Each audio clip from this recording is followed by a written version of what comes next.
In the golden age of Las Vegas, beneath the neon and glamour, a hidden crime was happening. Every night, millions of dollars flowed through casino doors across the city. The casinos belonged to legitimate owners on paper, but everyone knew the truth. The mafia controlled these palaces of chance from the shadows, completely unseen. But how do you steal from a casino that you already own? The answer was something called the Skim, and it was breathtakingly simple. Please like, subscribe, turn on notifications, and comment the next video topic in the comments. Every casino generated enormous amounts of cash that had to be counted daily. This cash came from slot machines, table games, and every bet placed. Before it reached official records, the money passed through one unguarded moment. The count room supervisor was always a trusted member of the organization. His job was to record the official total before it went to management. But before he wrote anything down, he made one crucial phone call. On the other end was a man who would decide the night's number. He would hear the real total, then tell the supervisor what to write. The difference between those two numbers was the Skim for that night. The unreported cash would vanish before anyone else ever saw it. It was placed into a separate bag, never included in official records. The official count would be recorded, matching exactly what the boss had said. The casino reported less revenue, meaning they paid less in taxes and fees. And the mob bosses received the skimmed cash directly, completely off the books. The beauty of the system was that it required almost no violence. Everyone involved was already loyal to the organization and well compensated. The cash was removed from the count room in ordinary-looking bags.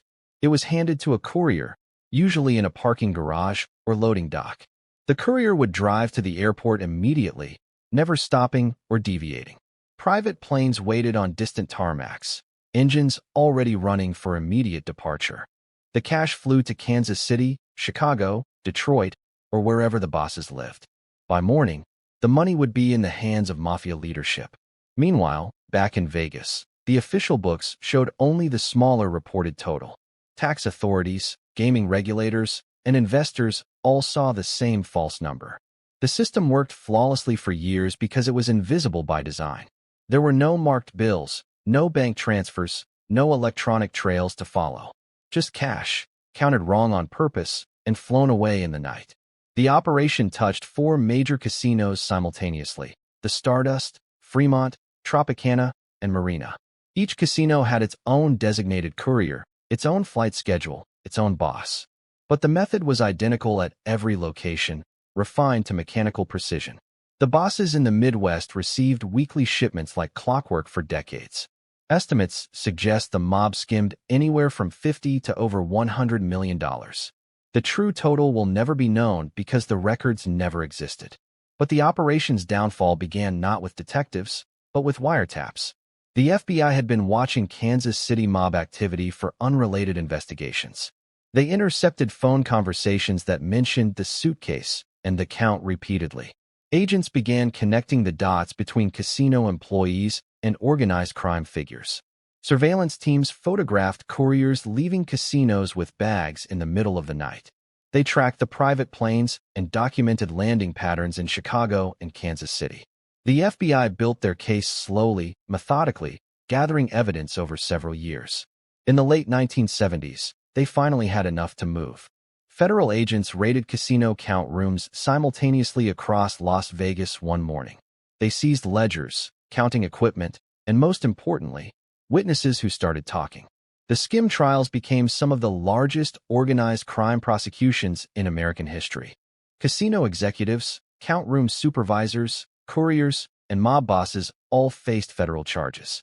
Convictions followed one after another as the entire conspiracy unraveled in court.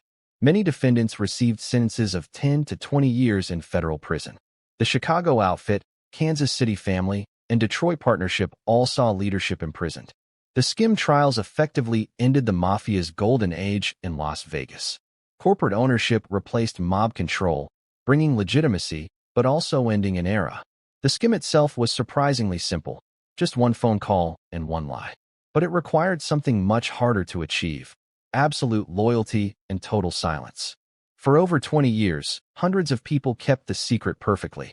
The moment one person broke, the entire operation collapsed like dominoes. The FBI kept detailed records, but the mob kept none at all. That invisibility was the Skim's greatest strength and its ultimate vulnerability. When investigators finally understood the system, they realized its terrible elegance. It required no technology, no weapons, and left almost no physical evidence. Just human trust, human greed, and human fear working in perfect synchronization. The casinos themselves were legitimate businesses generating real profits for their owners. But underneath that legitimate operation ran a completely invisible parallel financial system. The Skim didn't damage the casino's operations or hurt its public customers. It simply stole from the government, the state, and the official shareholders. Every dollar skimmed was a dollar that should have been taxed or distributed. Nevada gaming regulators had oversight, but they were systematically deceived for decades. The count room supervisor was the single point of failure in the entire system. If he refused, reported accurately, or talked to authorities, everything would collapse. The mob ensured loyalty through a combination of money, fear, and family tradition. Many count room supervisors came from mob families and had worked in the organization since childhood. Betrayal wasn't just a crime, it was a violation of blood loyalty. The couriers were often trusted associates who'd proven themselves over many years. They were paid well, but they also knew what happened to thieves and informants. The system worked because everyone involved understood the stakes were absolute. When the FBI finally built their case, it relied heavily on wiretapped conversations. Mob bosses spoke in code, but the code was transparent to trained investigators. Phrases like, "The suitcase is heavy this week," had obvious meanings in context. The FBI recorded thousands of hours of calls between Las Vegas and the Midwest. These recordings proved coordination, intent, and the systematic nature of the conspiracy. Defense attorneys argued the conversations were ambiguous, but juries didn't buy it.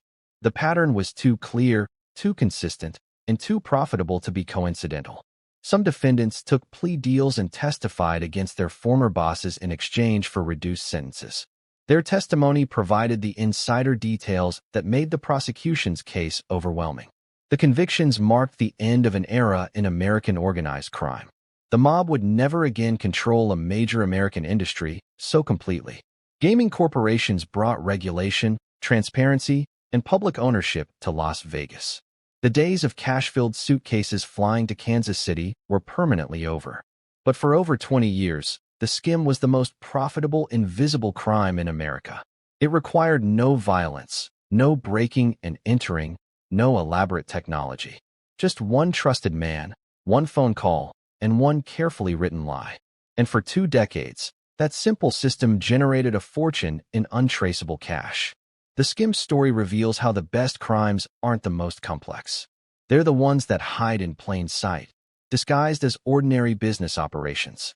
The FBI eventually won, but only after the mob had already made their fortune. The bosses who got caught went to prison, but many others retired rich and untouched. They lived out their lives in comfortable anonymity, their secret permanently safe. The total amount stolen will never be known because no one ever counted it. Estimates range from 50 million to over 100 million across all casinos. But the real genius wasn't in the amount, it was in the invisibility. For over 20 years, a massive crime happened every single night in America's playground. And almost nobody knew it was happening until it was far too late. The Skim ended not because it was detected, but because someone finally talked. One person breaking the code of silence brought down an entire empire. The mob learned a harsh lesson about the fragility of criminal trust. No matter how perfect the system, it only takes one person to destroy it. The casinos were rebuilt, the corporations moved in, and Las Vegas transformed completely. But the Skim remains a perfect case study in invisible crime done right. Until, of course, it wasn't invisible anymore, and everyone involved paid the price. The Skim story is a reminder that every secret eventually finds the light. And when it does, even the simplest crimes become the most spectacular falls. The mob built Las Vegas, skimmed millions from their own creation, and lost it all. The Skim was their masterpiece and their downfall, all wrapped into one invisible system. And for a brief moment in history, it worked absolutely perfectly. Don't forget to subscribe on your way out. See you next video.